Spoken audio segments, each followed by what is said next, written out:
amazing speech. He hit right out of the ballpark. Have you heard an amazing speaker and ever wondered how he got to be that way? Or have you ever wondered if you could ever achieve that level of craftsmanship?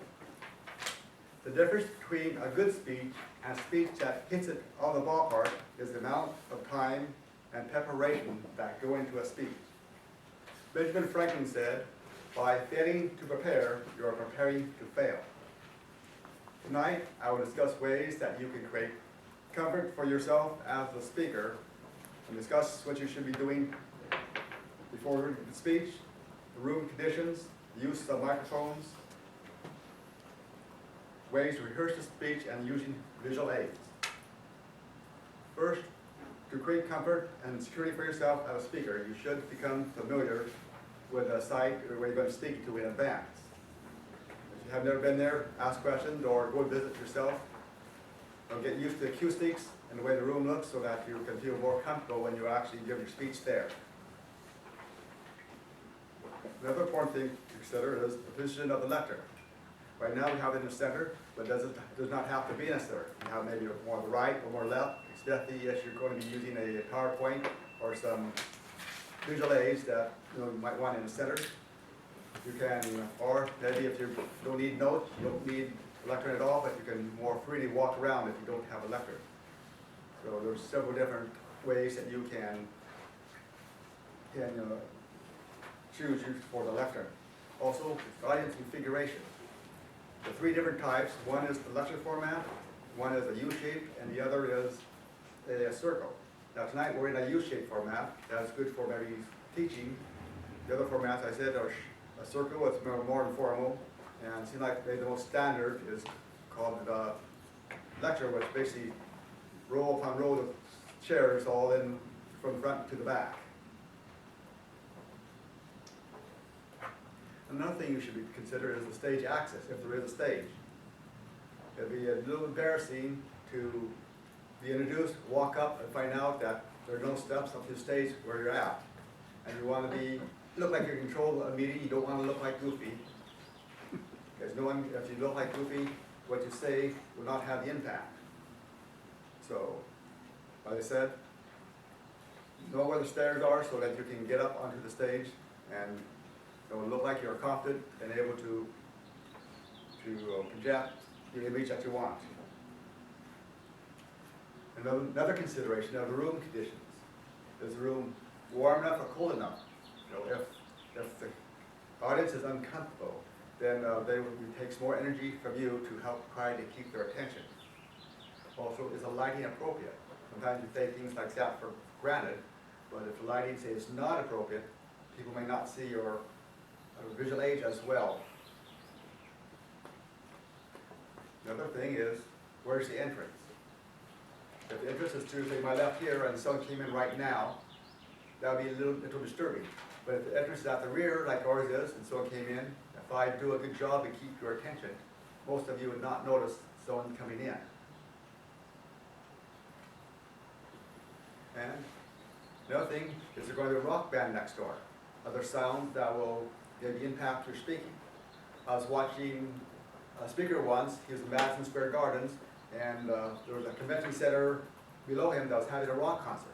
And he mentioned that he could feel the vibrations every once in a while. Fortunately, none of the rock band was ever picked up on his microphone, so we was able to listen without any interference. And of course, always something that is out of control that you never expect. So always learn to be flexible and have a plan B in case something does not come out right. Now let's go to microphones. It's good to test a microphone in advance so you know how you sound like with the microphone. Also learn the acoustics of the room.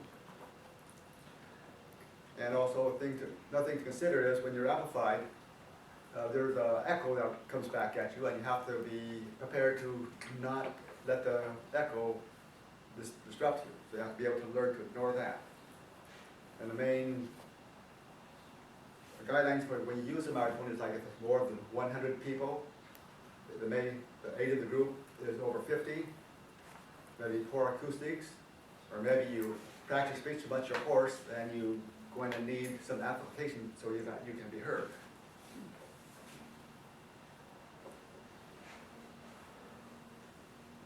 Now, when you rehearse a speech, you want to practice using ideas and not words. You want to have that one word that you on your notes so that you can stand upon that word.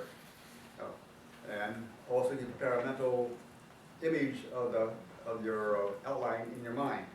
For this speech, I have important things to consider: room conditions, microphones, rehearsing the speech, visual aids, and other considerations.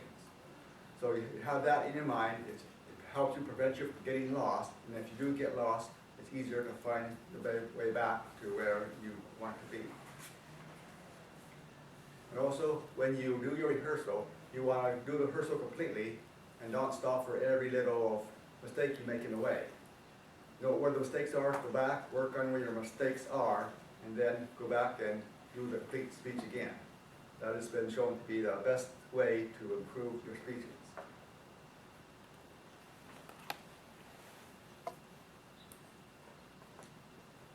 Also, you want to improve, make changes gradually. If you want to say add a voice inflection, you practice your voice inflection to the voice inflection you can do without much thought or effort. Then you go and add your gestures. And then when you get your gestures again without much thought or effort, you can add something else, like add a joke, or maybe you decide where you want to be as you move around in the room.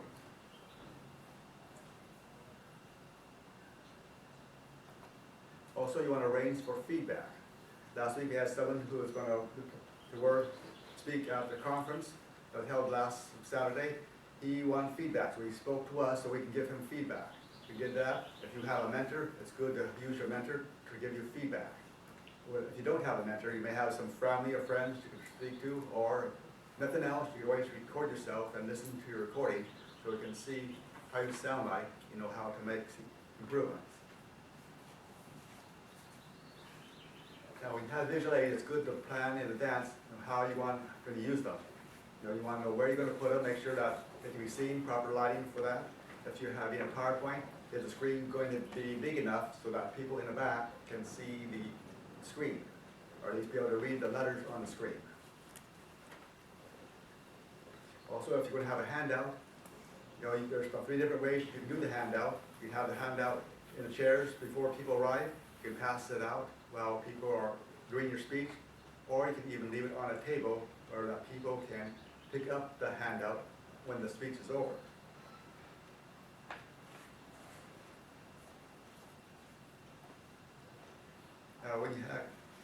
Another consideration is maybe an introduction.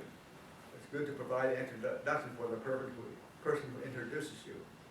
And a good introduction will give the purpose of the speech, explain why the speech is important to the audience.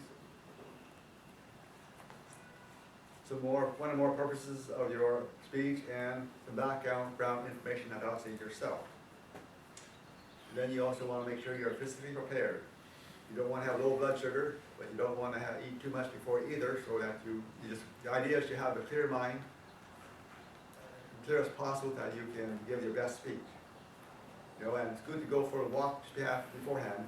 That will do 2 things. A walk will help you to relax, plus oxygenate your brain so that it helps you to have better concentration and better be able to give a speech.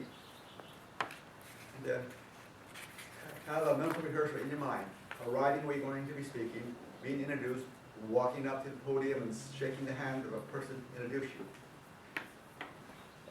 Then give that speech, you hit out the ballpark, hear the applause of the audience, and you feel good as you walk back knowing that you have done an outstanding job. Now, while preparing a speech, one should be considering delivery. Careful preparation and well-devised practice strategies will assist you in speaking excellent. You should feel assured, confident, and ready to give the outstanding performance. A performance so good that you can hit it out of the ballpark.